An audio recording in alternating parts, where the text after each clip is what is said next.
উম্মতি মুহাম্মাদি জাহান্নামের জন্য যাওয়া চলে যায়। এই জন্য উম্মতের দরদি হয়ে নবী আমার মদিনা মসজিদ ছেড়ে দিয়েছে, মদিনা শহর ছেড়ে দিয়েছে, মা ফাতেমাকে ছেড়ে দিয়েছে, পুরো সাহাবীকে ছেড়ে দিয়েছে, উমরকে ছেড়ে দিয়েছে, উসমানকে ছেড়ে দিয়েছে, আলীকে ছেড়ে দিয়েছে, রাদিয়াল্লাহু আনহুমাদের ছাড়িয়ে দিয়েছে, ইমাম হাসান ও হুসাইন রাদিয়াল্লাহু আনহুমাদের ছেড়ে দিয়েছে। সকলের মায়া ত্যাগ করে দিয়ে বিবি আয়েশা রাদিয়াল্লাহু আনহাদের মায়া ত্যাগ করে দিয়েছে। সব মায়া ত্যাগ করে দিয়ে আমার নবীজি উম্মতের দরদি হয়ে মসজিদ থেকে মদিনা থেকে কোন জায়গায় চলে গিয়েছে। 3 দিন হয়ে যায়, গোটা মদিনায় কান্নার রোল পড়ে যায়। সমস্ত অলিতে গলিতে আবার নবীজিকে খুঁজতে আরম্ভ করলে, নবী কোথায়, নবী কোথায়, নবী কোন জায়গায়, নবী কোন জায়গায়। সমস্ত সাহাবীরা আকুল হয়ে গেল, কান্নার রোল পড়ে গেল। নবীজি কোন জায়গায় গেলেন? নবীজি কোনো কাফের, কোনো বেঈমান, কোনো মুশরিক, কোনো বেদিন আমার নবীকে দুনিয়া থেকে শহীদ করে দিলেন নাকি? এই জন্য সমস্ত সাহাবীরা কান্নায় জড়িত হয়ে গেলে। গোটা মদিনাটা নবী না পেয়ে কাঁদতে আরম্ভ করলে। মা ফাতেমা রাদিয়াল্লাহু আনহা কাঁদে, এবং হাসান হোসেন রাদিয়াল্লাহু আনহুমা কাঁদে। আম্মা জান, আমার আম্মা হাসান কোথায়? মা ফাতেমা কাঁদে, আমার ছেলে ইমাম হাসান হোসেন রাদিয়াল্লাহু আনহুমা, আমার ইয়াতীম আব্বাসান কোন জায়গা, কোথায় গেলেন খুঁজে পাওয়া যায় না। আবু বকর জোরে বলেন, উমর একটা খোলা তরবারি নিয়ে বাবা ওই মদিনা মসজিদের সম্মুখে দাঁড়িয়ে গেলে। বেঈমান মুশরিকেরা, কাফেরেরা, বেদিনেরা, আজকে আমার নবীকে 3 দিন থেকে পাওয়া যায় না। এই নবীকে তোমরা কি কতল করে দিয়েছো, শহীদ করে দিয়েছো? আমার নবী কোন জায়গায় বলো, কে কোথায় আমার নবীকে মেরে দিয়েছো? আবু বকর দাঁড়িয়ে গেলেন, উমর আজকে নবীজির 3 দিন থেকে কোনো খবর পাওয়া যায় না। এই নবী কোন জায়গায় গিয়েছে? তরবারি নিয়ে এখানে ভাষণ দিলে হবে না, আমার নবীজিকে তার আগে খবর নিতে হবে। সাহাবীরা তো ভালোবাসতেন, নবীজিকে না দেখলে গেলে খাদ্য হজম হতো না। জোরে বলুন, খেতেন না। আবু বকর রাদিয়াল্লাহু আনহুর জীবনী শুনলেন।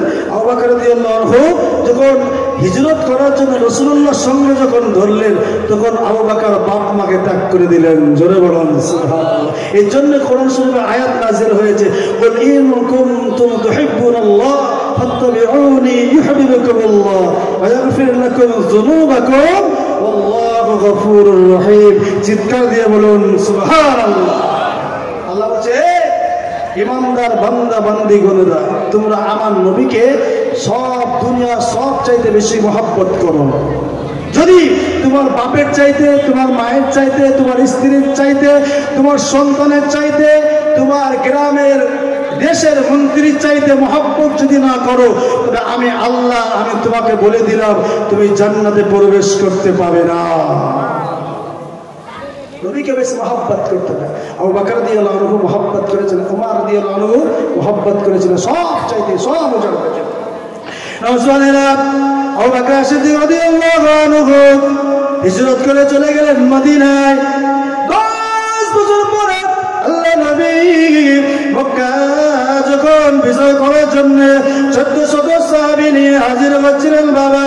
আর একটি কিতাবে অন্যরকম লেখা রয়েছে, আল্লাহ নবী মক্কা থেকে যখন, মদিনা থেকে যখন মক্কা বিজয় করার জন্য সাহাবীদেরকে সঙ্গে করে আসতেছিলেন, আবু বকর যখন মক্কা যখন প্রবেশ করলেন, আমার রাসূলুল্লাহ যখন মক্কা প্রবেশ করলেন, মক্কা আমার রাসূলুল্লাহ যখন ভাষণ দিতে শুরু করলেন, এ মক্কাবাসীরা, আজকে আমি রাসূলুল্লাহ, আমি মুহাম্মদ সাল্লাল্লাহু আলাইহি ওয়াসাল্লাম এই কাবা চত্বরে দাঁড়িয়ে গেলাম। দাঁড়িয়ে গিয়ে তোমাদেরকে বললাম, তোমরা সকলে আজকে কালেমা পড়ে নাও, মুহাম্মাদের দ্বীন মেনে নাও। যারা মুহাম্মাদের দ্বীন আজকে মানবে না, ওই সকল মানুষ আজ থেকে শুরু করে নিয়ে কিয়ামত পর্যন্ত মক্কার জমিনে প্রবেশ করতে পারবে না। জোরে বলুন না সুবহানাল্লাহ, আরো জোরে বলবেন না সুবহানাল্লাহ। ভাষণ দিলেন কে? আমার নবীজি। আপনি বলুন, মুসলমান ছাড়া কাবা শরীফের কাছে অমুসলমান যেতে পাবে? পাসপোর্ট পাবে? এখন কিছু কিছু জিনিস দেখছি আমরা, যে ওরা দুঃখ করছে, মুহাম্মাদের দরবারে আমরা যেতে পারলাম না। আরে মুহাম্মাদের দরবারে গেলে আগে তোমাকে টিকিট কাটতে লাগে। গেলে কি লাগবে? টিকিট কাটতে টিকিট কাটতে হবে। বলে টিকিটটা কি? বলে টিকিটটা হলো লা ইলাহা ইল্লাল্লাহু নসেব মুহাম্মাদের আশেপাশে যেতে পাবে না। আল্লাহ নবী এ কথা ভাষণ দিচ্ছেন। আবু বকর চলে গেলেন বাড়িতে, গিয়ে দেখেন আব্বা জান বয়স্ক হয়ে গেছে, বুড়ো হয়ে গেছে। আব্বাকে পিঠে করে কোলে করে ঘাড়ে করে নিলেন। আব্বা চলুন চলুন, আমরা মক্কা বিজয় করে নিয়েছি। কোথায় যাও বাবা? আবু বকর চলুন আমার রাসূলের দরবারে। কি করে জন্য? চলো। আব্বাকে সঙ্গে করে নিয়ে আল্লাহ নবী দরবারে হাজির করেন। আসসালাতু আসসালামু আলাইকা রাসূলুল্লাহ। আবু বকর কি হয়েছে বাবা? এটা কে? বলে হুজুর এটা হলো আমার আব্বা। কি করবে? বলে আব্বাকে আজকে আপনার দরবারে এনেছি ইয়া রাসূলুল্লাহ হাবিবাল্লাহ। আমার আব্বা মক্কাতে এতদিন পর্যন্ত থেকেছে, ঈমান আনেনি, কালেমা পড়েনি। আমি আবু বকর আমি বেঁচে থাকা অবস্থায় আমার আব্বাকে আমি জাহান্নামে যেতে দেব না। আমার আব্বাকে সঙ্গে করে নিয়ে আমি রাসূলুল্লাহর সঙ্গে একসঙ্গে জান্নাতে প্রবেশ করব। এই জন্য আমি আমার আব্বাকে আজকে আপনার দরবারে কালেমা পড়ার জন্য এনেছি। আপনাকে বুঝতে হবে যে কালেমা না পড়লে জান্নাত যাওয়া হবে না। আর জান্নাত যদি না যেতে পারেন তাহলে জাহান্নাম যে লাভ হবে না। শুধু কষ্টই কষ্ট যদি করতে হয় তাহলে ঠান্ডা সিজনে ঠান্ডা পানিতে উঁচু করে নামাজ আদায় করে নাও। জাহান্নামের আগুন যদি ভয় লাগে, সহ্য করতে যদি না পারো, তাহলে ঠান্ডা পানিতে উঁচু করে নামাজ পড়ে নাও। জোরে বলুন সুবহানাল্লাহ। আর যদি জাহান্নামে যাওয়ার ইচ্ছা থাকে তবে তুমি ঠান্ডার সময় উঁচু করবে না। কথাগুলো মারাত্মক, খেয়াল করে রাখবেন। আজকে আপনি ভয় করছেন, আজকে আপনি শরীরের কষ্ট হয় বলে ভয় করছেন, অনেক রকম ব্যবস্থা রয়েছে। যদি আপনাকে বড় অসুখ হয়ে যায় তা এমন করুন না, কোনো অসুবিধা নাই। করেন, নামাজ পড়েন, শরীর পাক করেন, কোরআন পড়েন, কোনো অসুবিধা নাই। আল্লাহ পাক রব্বুল আলামিন আমার নবীকে বলেছেন, তোমার উম্মতের জন্য সহজ ইবাদত করেছি, তোমার উম্মতরা যা চায় আমি সেটাই করবো। আপনি বলুন, হর হালাতে নামাজ আপনি পড়তে পারবেন। অসুস্থ মনে মনে পড়ুন, বসে পড়ুন, শুয়ে পড়ুন, যা ইচ্ছা আপনি পড়ুন, চিত হয়ে পড়ুন, উবুর হয়ে পড়ুন, আল্লাহ কবুল করে নেবে। জোরে বলুন সুবহানাল্লাহ। উম্মতে মুহাম্মাদের অনেক ছাড়। নওজওয়ানেরা এরকম ভাষণ দেওয়া হবে না, আগে নবীজিকে খোঁজ করতে হবে। আবার দয়াল নবীজি উম্মতে দেওয়ানা নবী, উম্মতের পাগল নবী, কোন জায়গা গেলে চলে একবার খুঁজে আসি।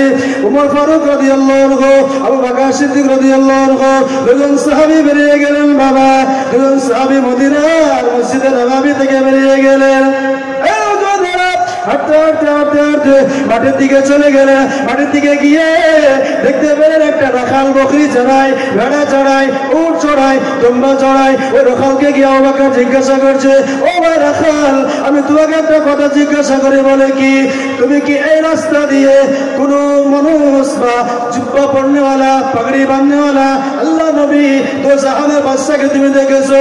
ওই সময় রাখাল বললে, দো জাহানের বাদশাকে বলা হয় বিশ্বনবী মুহাম্মদ সাল্লাল্লাহু আলাইহি ওয়াসাল্লামকে তুমি কি দেখেছো?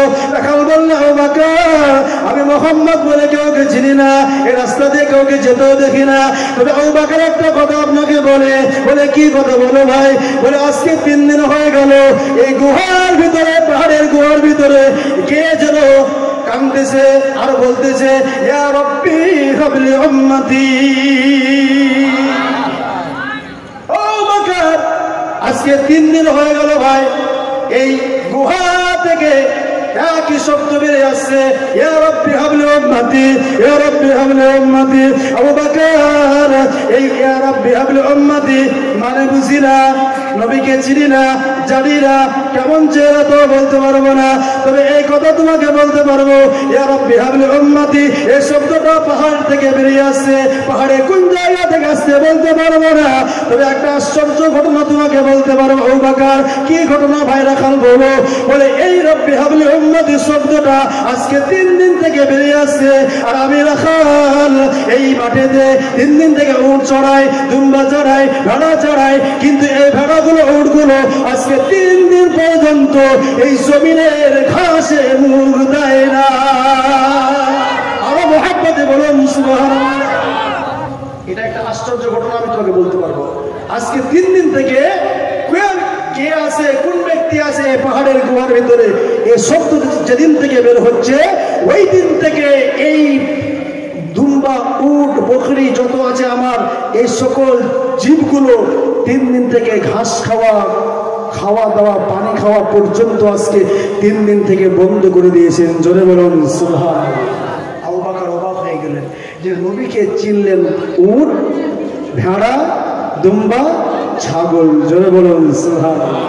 মানুষ চিনল না, আবু জেহেল চিনল না, আবু লাহাব চিনল না। অনেক ঘটনা রয়েছে, আপনাদের কেটে কেটে বলছি তার জন্য। আবু বকর বলল রাখাল আর কি আশ্চর্য ঘটনা বলো। আবু বকর আশ্চর্য ঘটনা আপনাকে কি বলবো ভাই, বলে কি হয়েছে বলো। এই দুম্বাগুলো, উটগুলো, ভেড়াগুলো বাড়িতে নিয়ে যায়, বাড়িতে নিয়ে গিয়ে তাদের মুখের সামনে পানি দি ভাই, ভেড়া পানি খেয়ে নাও, উট পানি খেয়ে নাও, দুম্বা পানি খেয়ে নাও। আমি আজকে তোমাকে সাক্ষী দিয়ে বলছি আমি রাখাল এই উট দুম্বাগুলো 3 দিন থেকে না খেয়ে রয়েছে, 3 দিন থেকে পানি পর্যন্ত মুখে দেয় না। আমি রাখাল আমি মারতে মারতে উটগুলোকে দেখলাম, দুম্বাগুলোকে মার দিলাম, কিন্তু মারার পরও কোনো ফল হয়নি ভাই। আবু বকর আমি বড় চিন্তিত হয়ে গেছি, বড় দুঃখিত হয়ে গেছি। তোমরা যাও যাও যাও, ওই পাহাড়ের গুহার ভিতরে কে আছে, কে আমার নবী হাবলি উম্মতি শব্দ তেলাওয়াত করেছে, আর এই তেলাওয়াতের জন্য উটগুলো খাদ্য বন্ধ করে দিয়েছে, পানি বন্ধ করে দিয়েছে, খানা বন্ধ করে দিয়েছে। ও বকর আমি মুহাম্মদ বলে কেউকে চিনি না, আমি নবী বলে কেউকে চিনি না। যাও যাও যাও তুমি যাও, ওই লোকটাকে তোমরা ওই পাহাড় থেকে উঠিয়ে নিয়ে এসো ভাই। আবু বকর ওই লোকটা যতক্ষণ পর্যন্ত এর রাব্বি হাবলি উম্মতি না বলা বন্ধ করেছে অতদিন পর্যন্ত বুঝি এই উট দুম্বাগুলো ঘাস পানি মুখে দেবে না। আর একটু জোরে বলবেন না সুবহানাল্লাহ। দেবে না। আমি খুব বিপদে পড়ে গেছি, না খেয়ে খেয়ে মারা যাবে। যান চলে যাও নওজওয়ানেরা, ও নবীর উম্মত উম্মতেরা, আল্লাহ নবী সাল্লাল্লাহু আলাইহি সাল্লাম উম্মতদেরকে জাহান্নামে যেতে দেবে না, জাহান্নামে যেতে দেবে না।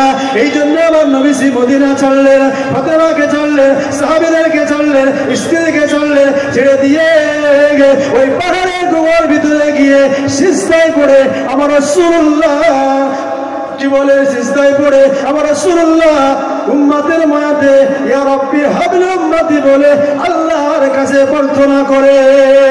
জোরে বলুন সুবহানাল্লাহ। তখন নবী আমার, এই নবী আজকে আমরা পেয়েছি, এটা হলো ওয়া আরসালনাকা ইল্লা রাহমাতাল লিল, জোরে বলুন ওয়া আরসালনাকা ইল্লা রাহমাতাল লিল আলামিন। এখানে দেখা আছে तमाम সৃষ্টি জগতের জন্য আমি আপনাকে রহমত স্বরূপ করে পাঠিয়েছি। জোরে বলুন সুবহানাল্লাহ। तमाम, তার মানে আপনি বুঝলেন, আর কিছু বলার নাই। আপনি বলবেন জান্নাত যেতে হলে আল্লাহর রহমত লাগবে, কবর আযাব মাফ হলে আল্লাহর রহমত লাগবে, দুনিয়া বিপদ আসলে আল্লাহর রহমত লাগবে, রুজিতে বরকত হলে আল্লাহর রহমত লাগবে। এবার আপনি বলুন সবচাইতে বড় রহমত কি? সবচাইতে বড় রহমত কি? আমি তো বললাম সবচাইতে বড় রহমত হলো আবার দয়াল নবী। জোরে বলেন সুবহানাল্লাহ। বুঝলেন তো? तमाम সৃষ্টি জগতের জন্য আমি আপনাকে রহমত করে পাঠালাম। তার মধ্যে হচ্ছে, তার মানে হচ্ছে যে আল্লাহ পাক সবচেয়ে বড় রহমত হলেন আমার দয়াল নবী। জোরে বলুন সুবহানাল্লাহ। মুহাম্মদুর রাসূলুল্লাহ। আল্লাহুম্মা সাইয়্যিদানা মাওলানা মুহাম্মদ ওয়া আলা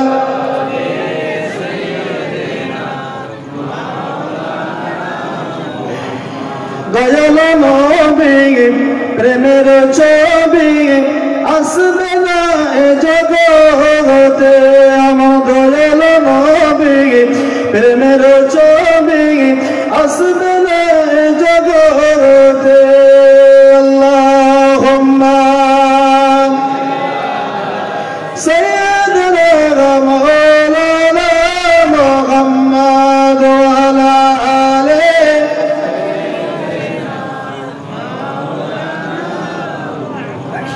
আমার ভাইরা বাসিরা, আবু বকর রাদিয়াল্লাহু আনহু আর ওমর ফারুক রাদিয়াল্লাহু আনহু দুজন সাহাবী চিন্তা করলেন, রাখাল যেটা কথা বলছে এই কথাটা সত্য।